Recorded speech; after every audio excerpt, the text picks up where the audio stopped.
চা টা খেয়ে দিয়ে এখন মাঠের দিকে আসলাম ছাগলগুলো দেখতে। আর একটু পরে ভাত টাত খাওয়া দাওয়া করে স্নান করে যাবো বালুঘাটে চুল কাটতে।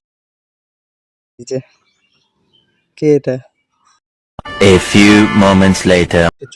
মাছের ঝোল দিয়ে ভাত খেলাম। এখন একটু শুভ দিয়ে আর একটু পরে বেরিয়ে যাবো বালুঘাটের জন্য। চুল কাটতে যেতে লাগবে, স্নান তো হয়ে গেছে, চুলের ওখানে ওয়াশ টোয়াশ করা দেবে, কোনো অসুবিধা নেই। আর তোমরা এখনো বুঝতে পারো না আমি কোথায় যাচ্ছি। যাই হোক, গেস করতেই থাকো, খুব তাড়াতাড়ি, মানে হাতে টাইম নাই। अच्छा ठीक है। বালুরঘাটে রেডি হয়ে গেছি, স্কুটি বের করলাম, দিদিভাই আসলে বেরিয়ে যাবো। আজকে জিতের সাথে দেখা হবে অনেকদিন পর ফাইনালি। শুধু অবস্থাটা দেখো, রোদ কি, আর এখানে কি সুন্দর ফুল ধরছে।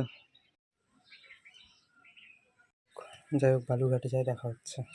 প্রচণ্ড গরমের মধ্যে চলে গেলাম বালুরঘাটে, গিয়ে তাড়াতাড়ি প্রথমেই হাঁটতে হাঁটতে দিদিভাই আমাকে নামালো থানা মোড়ে, তারপরে আমি হাঁটতে হাঁটতে চলে গেলাম আমার সব থেকে পছন্দের জায়গা। এই জায়গাটা দারুণ লাগে আমার। দিয়ে চলে গেলাম হেয়ার ক্লিপারে চুল কাটতে, একটু টাইম বসেছিলাম, দিয়ে চুল কাটলাম। জিৎ আসলো, জিৎ ছিল, জিৎ আর আমি চা খেলাম। তারপরে হচ্ছে চা খেয়ে দিয়ে গেলাম মাছের দোকানে। কোন মাছ কিনেছি সেটা তো পরে দেখাবো, বাট এই মাছটা আমার কেনার ইচ্ছা আছে। আমি একটা জায়গায় যাচ্ছি, ওখান থেকে এসে কিনবো। তারপরে গেলাম মনীষা দিদির বাড়িতে, বাঁধের দিক দিয়ে হেঁটে হেঁটে। ওখান থেকে এসে রাতে খাওয়া দাওয়া করে আবার বাইকে করে বেরিয়েছিলাম। রাত 11:50 পর্যন্ত ঘুরেইছি। যাই হোক, টাটা।